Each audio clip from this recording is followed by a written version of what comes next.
नमस्कार, कृपा सिंधू घरचा स्वाद या चॅनलवर आपले स्वागत आहे। आजचा आपला मेनू आहे खानदेशी कढी, फुनके आणि कानोले।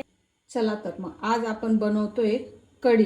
त्यासाठी पहिले ताक घेतले आणि त्यामध्ये 2 चमचे बेसन पीठ टाकून चांगले मिक्स करून घ्यायचे। त्याच्यातल्या गुठळ्या सर्व मोडून घ्यायच्या।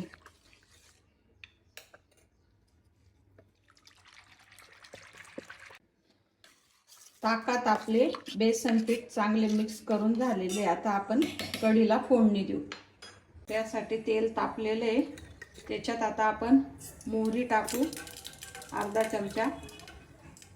चमचा जिरं, मोहरी आणि कढीला चांगली फोडणी बसू देऊ आणि त्याच्यात कढीपत्ता टाकू, हिरवी मिरची 2, लसूण आणि चांगलं परतून घेऊ।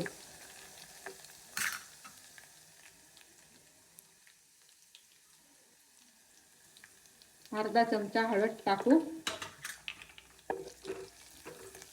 मिरची लसूण चांगला परतला गेला का त्यामध्ये आपली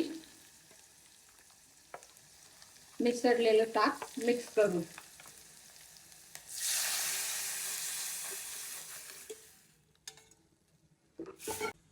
चवीनुसार मीठ टाकून आपल्या कढीला चांगली उकळी येऊ देऊ।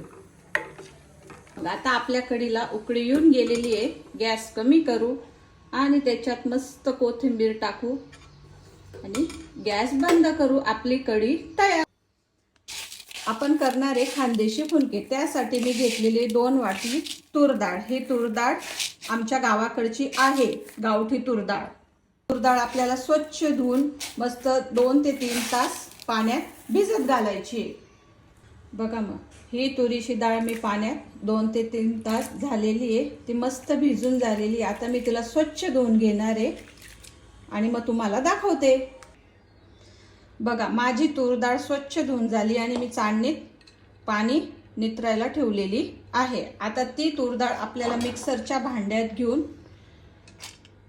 दळून घ्यायची। लक्षात ठेवा ती जास्त चिकट करायची नाही। बघा ही तूर डाळ मी दळून घेतलेली आहे। आपलं मिश्रण असं तयार झालं। आता ही शेवटची बॅच शेवटच्या बॅचमध्ये आपल्याला हिरव्या मिरच्या तुमच्या आवडीनुसार घ्या, तुम्हाला तिखट किती लागतं काय, आणि थोडा लसूण, अर्धा चमचा जिरं टाकून पुन्हा याची आपल्याला पेस्ट करून घ्यायची अशा प्रकारे। बघा तर माझे हे तूर डाळीचे मिश्रण वाटून झाले। आता यामध्ये मी 2 मोठ्या आकाराचे कांदे कापून घेतलेले बारीक आणि त्यासाठी कोथिंबीर। तुम्हाला कांदे हवे तेवढे तुम्ही कापू शकता।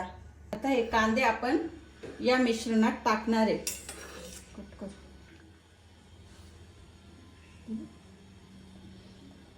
आपण बारीक कापलेले कांदे या मिश्रणात टाकून घेतले। लगेच तशीच आपण कोथिंबीरही टाकून घेणार। चवीपुरते मीठ टाकायचे आपल्याला त्याच्यात आणि थोडी लाल मिरची पावडर। लक्षात घ्या की ते मिश्रण दळत होतो तेव्हा आपण 2 हिरव्या मिरच्याही त्याच्यात टाकल्या, त्यामुळे तिखट तुम्ही तुमच्या बेतानुसार घेणार। आता हे सर्व मिश्रण आपल्याला एकजीव करून घ्यायचंय। आता मी सरळ ते हातानेच मिक्स करते। लक्षात घ्या जी आपण तूर डाळ वाटून घेतो ती जास्त पेस्टही करायची नाही आणि ती वाटताना त्याच्यात पाणीही जास्तीचं घालायचं नाही, कारण जो आपण कांदा टाकतो तो नंतर त्याचं पाणी थोडं त्याच्यात सोडतो। आपल्याला फुनके वाफवायला ठेवायचे थांबरे। त्यासाठी मी एक कढईत पाणी घेतलेले आणि त्याच्यावर चाळणीला तेल लावून ठेवले। पाणी चांगले गरम झालेले आहे। आता याच्यावर मस्त आपण फुनके बनवून ठेवू। आता हे मिश्रण आपण चांगलं मिक्स करून घेतलेलं आहे फुनक्यांचं। आता त्याचे मस्त आपण फुनके बनवू। फुनक्यांचा आकार असा थोडा लांबा घ्यायचा आणि लक्षात ठेवायचे जास्त दाबून करायचे नाही। आता हे आपण चाळणीवर ठेवू।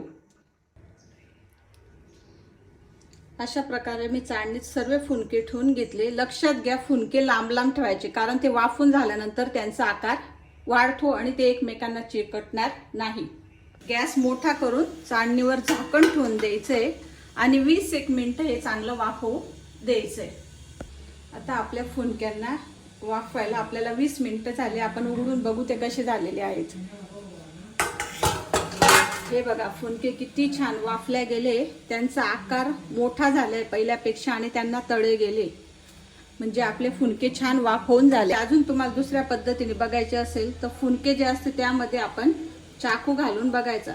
तो चाकू जर एकदम क्लीन मध्ये बाहेर आला, त्याला काही लागलं नसलं समजून जायचं आपले फुनके छान प्रकारे शिजून गेलेले आहे. चला तर मात्र हे फुनके आपण काढून घेऊ.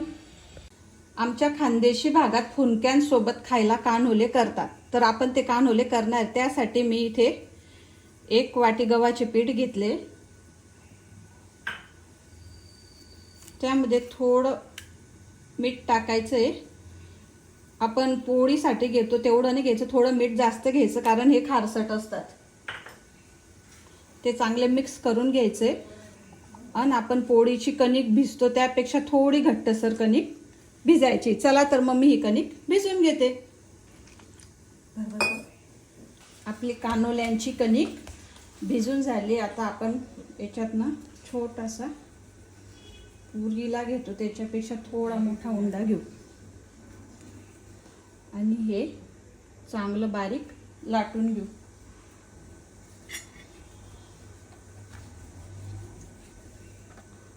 लक्षात घ्या हे चांगलं पातळ लाटून घे.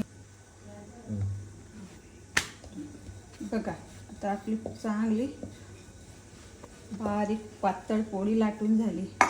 चौ बाजूने पोळी लावून घेतलंय. आता आपण याची अशी घडी करायची. याच्यावरही पुन्हा तेल लावून घ्यायचं. इकडनंही तशीच करायची. जेव्हा म्हणजे आपण ही घडी का करायची तेल लावायचं, आपण जेव्हा वाफवतो तेव्हा हे पदर पूर्ण मोकळे मोकळे होता. इथे बी थोडं तेल लावलं. हे झाले आपले कानोले तयार.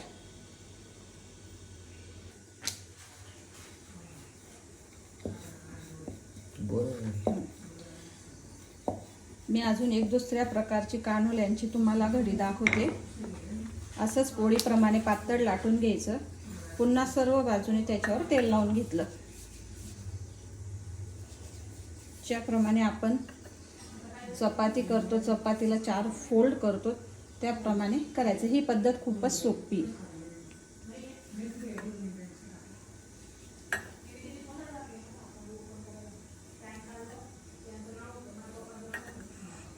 एक ह्याप्रमाणे तुम्ही घडी करू शकता. आपण फुनक्यांची दुसरी बॅच वाफवायला ठेवलेली आहे. आता हे जे कानोले बनवून घेतलेले होते हे त्याच फुनक्यांच्या चाळणीत मी वाफायला ठेवते. हे एकावर एक झाले तरी काही नाही, ते वाफून झाले का नंतर मोकळे होऊन जातात. आपण हे 20 मिनिटं चांगले वाफू देऊ. चला तर मग आज आपला खानदेशी मेनू तयार झाला. तुरीच्या डाळीचे फुनके, कढी, कान्होले आणि शेंगदाण्याची चटणी. या मस्त जेवायला.